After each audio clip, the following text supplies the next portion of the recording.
Hello friends, स्वागत है आपका आज की इंटरेस्टिंग रिएक्शन वीडियो में। नमस्कार दोस्तों, बिहार से एक काफी सरप्राइजिंग खबर आ रही है।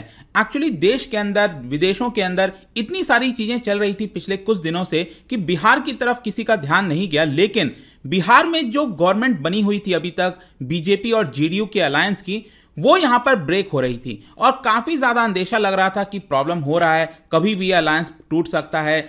लेकिन यहां पर आज फाइनली आप कह सकते हो कि जो जेडीयू पार्टी है, जिसके लीडर हैं नीतीश कुमार, उन्होंने यहां पर कॉल लिया है और कहा है कि हम बीजेपी के साथ जो गठबंधन है उसको तोड़ रहे हैं। ये आप देख सकते हो, Bihar political crisis, Nitish Kumar ends alliance with BJP. और जस्ट मैं अभी एक खबर देख के ही आ रहा था, तो नीतीश कुमार गवर्नर से मिलने गए और वहां पर उन्होंने अपना रेजिग्नेशन दे दिया। तो एक प्रकार से जो प्रेजेंट में सरकार थी बिहार की, वो गिर गई है। अब जाहिर सी बात है कि आपको पता होगा कि जब भी कोई सरकार गिरती है, लेकिन ऐसा नहीं है कि नया चुनाव होगा, क्योंकि लास्ट इलेक्शन बिहार के अंदर हुआ था 2020 में। तो जाहिर सी बात है 5 साल चलना चाहिए 2025 तक, तो अभी तो वो मुश्किल से 2 साल हुए हैं। तो आगे का जो 3 साल है वो प्रोबेबली बताया जा रहा है कि जो जेडीयू है वो आरजेडी के साथ मिलकर, जो लालू प्रसाद यादव की पार्टी है उनके साथ मिलकर ये जो पूरा नया अलायंस है उसको बनाएगी। तो इसको डिटेल से समझते हैं कि एग्जैक्टली हुआ क्या है, आखिरकार क्या कारण था अभी कि नीतीश कुमार ने अलायंस को तोड़ा है। चलिए शुरुआत करते हैं और देखते हैं एग्जैक्टली हुआ क्या। देखिए, आज जेडीयू के द्वारा जो उनके मेंबर ऑफ पार्लियामेंट हैं, जो मेंबर ऑफ लेजिस्लेटिव असेंबलीज हैं, उनकी मीटिंग बुलाई गई थी और इस मीटिंग के अंदर फाइनली नीतीश कुमार ने डिसाइड किया और सभी अपने एमएलएज और एमपीज को बोल दिया कि हमारा जो अलायंस है बीजेपी के साथ बिहार में, उसको हम अब ब्रेक कर रहे हैं। और इसी को देखते हुए वो गवर्नर से अपॉइंटमेंट मांगे थे शाम 4 बजे की। फग्गू चौहान ये गवर्नर हैं बिहार के, तो फाइनली यहां पर उन्होंने अपना रेजिग्नेशन दे दिया। तो यहां पर अब होगा क्या कि जो लालू प्रसाद यादव की पार्टी है आरजेडी, अगेन याद रखिएगा आरजेडी सबसे लार्जेस्ट पार्टी है in terms of seat number. अगर आप देखोगे 77 सीट्स है, मैं भी आपको सब कुछ नंबर बताऊंगा, लेकिन उनके साथ अब अलायंस होगा और दोनों आरजेडी और लालू प्रसाद यादव की जो नीतीश कुमार की पार्टी है, दोनों अगेन गवर्नर से मिलने जाएंगे और अब गवर्नमेंट फॉर्मेशन के लिए बोलेंगे और मोस्ट प्रोबेबली ऐसा ही होगा। और जहां तक कांग्रेस की बात है, तो कांग्रेस ने भी कहा है कि कहीं ना कहीं हम अपना पूरा सपोर्ट नीतीश कुमार को दे देंगे और बीजेपी ने भी अपनी तरफ से यहां पर गवर्नर से मीटिंग के लिए टाइम मांगा है। चलो जो भी होगा देखा जाएगा, लेकिन यहां पर पिछले 8-10 साल में हुआ क्या है मैं आपको थोड़ा सा बताता हूं। आपको याद होगा जब प्राइम मिनिस्टर नरेंद्र मोदी 2014 में पीएम बने थे, उसके बाद से आपने देखा होगा कि जो नीतीश कुमार है उन्होंने अपना अलायंस तोड़ दिया था बीजेपी के साथ और 2015 में यहां पर महागठबंधन की सरकार बनी थी और बिहार के अंदर आरजेडी और जेडीयू दोनों मिलकर चुनाव लड़े थे और काफी बहुमत सीट आई थी उनको, 177 सीट्स आई थी 243 में से। तो काफी कंफर्टेबल यहां पर मेजॉरिटी आपको दिख रहा होगा, क्योंकि मेजॉरिटी चाहिए 122 सीट्स का, तो उनके पास 177 सीट था। लेकिन उसके बाद आपको पता है कि यहां पर जो है जेडीयू और आरजेडी में मतभेद हो जाता है। नीतीश कुमार जो है वो करप्शन का आरोप लगाते हैं तेजस्वी यादव और जो आरजेडी पार्टी है उन लोगों के ऊपर, और फाइनली 2017 में जो जेडीयू है, जो नीतीश कुमार है, वो बीजेपी के साथ मिल जाते हैं। तो यहां पर बीजेपी और जेडीयू मिलकर इनके पास 127 सीट्स था, तो यहां पर ये गवर्नमेंट बना लेते हैं। तो 2015 में जो चुनाव हुआ था वो फाइनली 2020 में अगेन चुनाव होता है। तो 2020 में जो चुनाव होता है, यहां पर आप देख सकते हो एनडीए की सरकार बनती है। अगेन जेडीयू और बीजेपी मिलकर 125 सीट्स लाते हैं और जो महागठबंधन है, जहां पर आरजेडी और कांग्रेस मिलकर इनके पास 110 सीट्स होता है, लेकिन कंफर्टेबल मेजॉरिटी है, 122 सीट्स चाहिए, इनके पास मेजॉरिटी आ जाता है। वैसे मैं आपको बताऊं, अभी मैं विकीपीडिया चेक ही कर रहा था कितने क्या सीट्स हैं, तो विकीपीडिया में तो ऑलरेडी अपडेट हो गया, मतलब अभी ऑफिशियल भी नहीं हुआ था कि यहां पर सरकार टूट गई है, लेकिन उसके पहले ही विकीपीडिया में आप देख सकते हो यहां पर गवर्नमेंट जो है वो महागठबंधन का बता दिया गया है। आरजेडी के पास 79 सीट्स है, जेडीयू के पास 45 सीट्स हैं, ये 2020 का जो इलेक्शन हुआ था उसके अकॉर्डिंग, और इनके पास काफी कंफर्टेबल मेजॉरिटी है 160 सीट्स का। और अब बीजेपी जो है ऑपोजिशन में आ जाएगा और बीजेपी के पास 77 सीट्स हैं।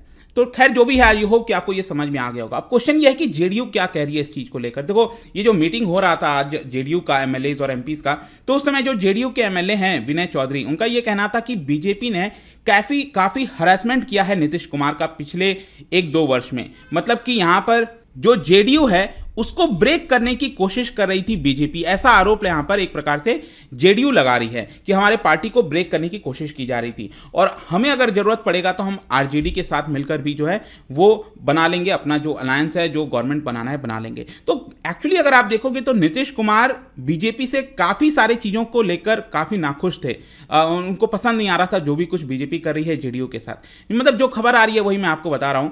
और लेकिन अभी एक्चुअली क्या हुआ है, फाइनल नेल इन द कफिन जिसको कहते हैं, कि अभी एग्जैक्टली हुआ क्या, रिसेंटली जो नीतीश कुमार के काफी क्लोज एड थे, दैट इज आरसीपी सिंह, उन्होंने यहां पर पार्टी को क्विट कर दिया, जेडीयू क्विट कर दिया। अब मैं आपको थोड़ा सा स्टोरी बताता हूं। ये अगर आप देखोगे, ही इज आरसीपी सिंह, इनका पूरा नाम है राम चंद्र प्रसाद सिंह। एक्चुअली ये 1984 बैच के उत्तर प्रदेश कैडर के आईएएस ऑफिसर रह चुके हैं।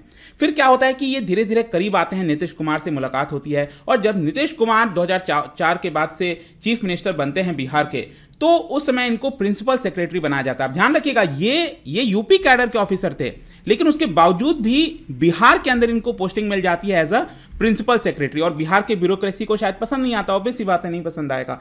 खैर जो भी है, 2010 में क्या होता है कि जो आरसीपी सिंह है वो आईएएस छोड़ देते हैं, क्विट कर देते हैं, और फाइनली यहां पर राज्यसभा से नॉमिनेट कर दिया जाता है जेडीयू के द्वारा। अब राज्यसभा के अंदर आपको पता है 6 साल का पूरा टर्म होता है, राइट। तो 2010 से लेकर 2016 तक उनका पूरा टर्म चला। फिर 2016 में यहां पर जो जेडीयू है उन्होंने राज्यसभा में अपॉइंट कर दिया इनको, ठीक है। तो 2016 से लेकर अब कब इनका टर्म खत्म होना था, 2022। तो अभी रिसेंटली इनका टर्म खत्म हुआ। लेकिन क्या हुआ है कि ये यूनियन मिनिस्टर भी थे, आरसीपी सिंह, जेडीयू की तरफ से, क्योंकि पार्टनर हैं बीजेपी के साथ, तो ये यूनियन मिनिस्टर भी थे। लेकिन नीतीश कुमार को चीजें पसंद नहीं आ रही थी, और फाइनली उन्होंने कहा कि आरसीपी सिंह को हम वापस से अब राज्यसभा नहीं भेजेंगे। और इसी को देखते हुए जो आरसीपी सिंह हैं वो जेडीयू अभी रिसेंटली छोड़ दिया उन्होंने। तो कहीं ना कहीं यहां पर लग रहा था, एक्चुअली अभी रिसेंटली आपने देखा होगा महाराष्ट्र के अंदर क्या हुआ कि जिस प्रकार से यहां पर एकनाथ शिंदे ने जो शिवसेना है उसको पूरी तरह से ब्रेक कर दिया, 2/3 जो पूरा एमएलएज हैं उनको अपने पास ले आए, और बीजेपी अब सरकार बना चुकी है। तो नीतीश कुमार को भी कहीं ना कहीं पता था ऐसा ही मॉडल शायद बिहार में अपनाया जा रहा है। तो पहले ही आरसीपी सिंह भी जेडीयू को ब्रेक करते उससे पहले ही यहां पर नीतीश कुमार ने क्या किया कि पार्टी ही छोड़ दी, मतलब ये अलायंस को ही छोड़ दिया, और वो अब आरजेडी के साथ जाकर मिल चुके हैं। तो एक काफी बड़ा चेंज हुआ है बिहार के पॉलिटिक्स में, आप कह सकते हो। और आरजेडी तो पता है आपको, क्योंकि आरजेडी को भी आपको समझना है, जो तेजस्वी यादव हैं, लालू प्रसाद यादव के बेटे, उनके ऊपर डायरेक्ट आरोप लगाया था नीतीश कुमार ने करप्शन का। तो इसको लेकर यहां पर अब देखा जा रहा था कि क्या एक्चुअल में तेजस्वी यादव अलायंस करेंगे कि नहीं करेंगे। लेकिन कहीं ना कहीं बताया जा रहा है कि लालू यादव ने परसुएड किया है तेजस्वी यादव को, नहीं आप नीतीश कुमार के साथ मिलकर काम करो तभी चीजें चल पाएंगी, या जो भी है। खैर आरजेडी जो है वो सपोर्ट कर रही है जेडीयू को। तो नीतीश कुमार अब वापस से एक प्रकार से आप कह सकते हो 2025 तक चीफ मिनिस्टर बन जाएंगे। लेकिन यहां पर मैं आपको एक और चीज बताऊं, जो बताया जा रहा है, न्यूज में खबर आ रही है कि ऑपोजिशन काफी कमजोर हो गया था। आप देख ही रहे थे, जो प्राइम मिनिस्टर का पद है ऑपोजिशन की तरफ से, अब वो कौन बनेगा ये नहीं डिसाइड हो रहा था। तो अब क्योंकि वापस से नीतीश कुमार ऑपोजिशन में आ गए हैं, तो आभास ये भी लगाया जा रहा है कि मे भी आगे चलकर यूनाइटेड ऑपोजिशन का जो लीडर है, कोई किसी को बनाया जाएगा, प्राइम मिनिस्टर पद के लिए खड़ा किया जाए, तो मे भी यहां पर नीतीश कुमार हो सकते हैं। बहुत लंबे समय से बात चल रही है कि नीतीश कुमार को प्राइम मिनिस्टर पद के लिए नॉमिनेट किया जाए, जो भी है व्हाटएवर। क्योंकि ममता बनर्जी अभी क्या हुआ, रिसेंटली आपने देखा होगा कि काफी ज्यादा करप्शन का आरोप लग रहा है वेस्ट बंगाल के अंदर, उनके मिनिस्टर को हटाया गया है, अभी ईडी वहां पर वो पहुंच चुकी है। तो बहुत कुछ वहां पर आपको देखने को मिलेगा। लेकिन इसके साथ साथ बीजेपी का भी एस्पिरेशन बिहार के अंदर है, क्योंकि जो भी कुछ हुआ है अब आपको समझना है, बीजेपी ने अभी तक बिहार में अकेले सरकार नहीं बनाई। It is the only Hindi speaking state जहां पर बीजेपी खुद के बलबूते पर यहां पर सरकार नहीं बना पाई है, ठीक है। और 243 सीट्स में से 74 आया था 2020 में बीजेपी को, लेकिन उसके बावजूद भी जो चीफ मिनिस्टर का पद है वो नीतीश कुमार को देना पड़ा था, और नीतीश कुमार की पार्टी के पास 43 सीट्स थे। तो यहां पर बीजेपी का भी एस्पिरेशन है, मे भी हो सकता है कि बिहार के अंदर वो खुद से यहां पर सरकार बनाए और चीफ मिनिस्टर उनका हो बीजेपी का। तो देखना होगा आगे किस तरह से टर्नआउट होती हैं चीजें। बट अभी के लिए आई होप कि आपको जो भी कुछ हो रहा है इस समय प्रेजेंट में समझ में आ गया होगा। और जैसा मैंने बताया, बहुत ही जल्द आरजेडी और जो जेडीयू है वो शायद मुलाकात करेंगे गवर्नर से और गवर्नमेंट फॉर्म कर लेंगे। ये बीजेपी के लिए कोई अच्छी खबर तो नहीं लगी, क्योंकि इंडिया की दूसरी बड़ी रियासत में उसको अपने एक इत्तेहादी से हाथ धोना पड़ा है, और ये वो रियासत है जहाँ पर बीजेपी कभी भी बराह रास्त इक़्तिदार में नहीं आई। तो यहाँ पर इक़्तिदार में रहना बीजेपी की ख्वाहिश हो सकती थी। खैर 2020 में जो इलेक्शन हुए उसके बाद से उम्मीद की जा रही थी कि 2025 तक नीतीश कुमार जो JDU यानी जनता दल यूनाइटेड के सरबराह हैं वो 2025 तक CM रहेंगे, लेकिन ऐसा बिल्कुल भी नहीं हुआ। और बिहार में वैसे भी CM बार बार हलफ उठाते हैं। यही वजह है कि नीतीश कुमार ने 8वीं बार हलफ उठाने की तैयारी पकड़ ली है। लेकिन अब की बार हालात बहुत ज़्यादा मुख्तलिफ होंगे। पहले 2020 के इलेक्शन के बाद वो BJP के वजह से इक़्तिदार में आए थे, लेकिन आज जब वो हलफ उठा रहे हैं तो उस वक़्त वो लालू प्रसाद की पार्टी RJD यानी राष्ट्रीय जनता दल के सर पे इक़्तिदार में आ रहे हैं। और हैरानकुन तौर पर ये वही नीतीश कुमार हैं जो कुछ अर्सा पहले तक लालू प्रसाद और उनके बेटे के ऊपर करप्शन के इल्ज़ाम लगाते रहे थे जब वो अपोजिशन में बैठे हुए थे। यानी कि लालू प्रसाद की पार्टी जब अपोजिशन में बैठी थी उस वक़्त नीतीश कुमार की तरफ से इनको चोर कहा जाता था और BJP को सब कुछ माना जाता था। लेकिन आज हालात मुख्तलिफ हो चुके हैं। तो आज यही नीतीश कुमार कह रहे हैं कि BJP हमारी जमात को तोड़ना चाहती है और जिनको मैंने चोर कहा था यानी लालू यादव और उनके बेटे को, आज उनकी पार्टी उन्हें अच्छा लगना शुरू हो गई है और उनके सर पे वो इक़्तिदार में आ गए हैं। ना सिर्फ इक़्तिदार में आए हैं बल्कि अपना नायब भी उन्होंने लालू प्रसाद के बेटे को चुन लिया है। यानी कि अगर वो उनके साथ चले गए हैं तो उनकी हर किस्म की चोरी माफ़ हो चुकी है और उनकी हर किस्म की करप्शन ख़त्म हो चुकी है। और जब तक BJP के साथ BJP के सर पे ये इक़्तिदार में रहे थे उस वक्त तक BJP बहुत अच्छी थी।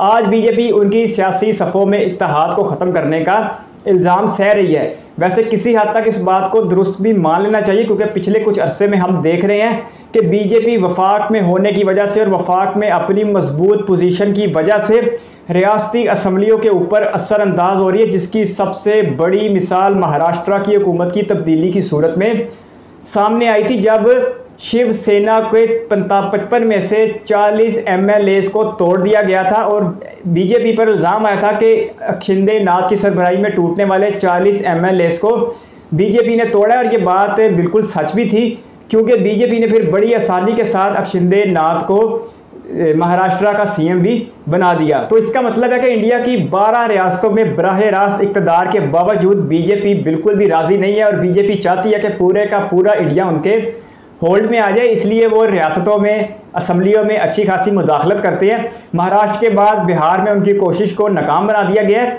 लेकिन यहाँ पर हमें सियासत के रुख को बिल्कुल भी नज़रअंदाज नहीं करना चाहिए और दोनों सूरतों में जो लॉटरी है वो तो नीतीश कुमार के हक में निकलती हुई दिखाई दे रही है कि 45 सीटों के साथ 243 के ऐवान में सिर्फ 45 सीटें हैं नीतीश कुमार की। उसके बावजूद CM का कुर्रा उनके नाम पे ही निकल रहे हैं, चाहे वो 77 सीटों के साथ BJP का इत्तेहाद बनाए या 79 सीट्स के साथ लालू प्रसाद की जमात RDJ का इत्तेहाद बनाए, जिसका भी बनाए बिल आखिर कुर्रा उन्हीं के नाम पे निकल रहा है। ये भी लोगों को सोचने, खुसूसन बिहार के अवाम को इस बात को भी सोचना चाहिए कि आखिर नीतीश कुमार ने ऐसा कौन सा तीर चलाया कि उन्हें ही CM रहना चाहिए।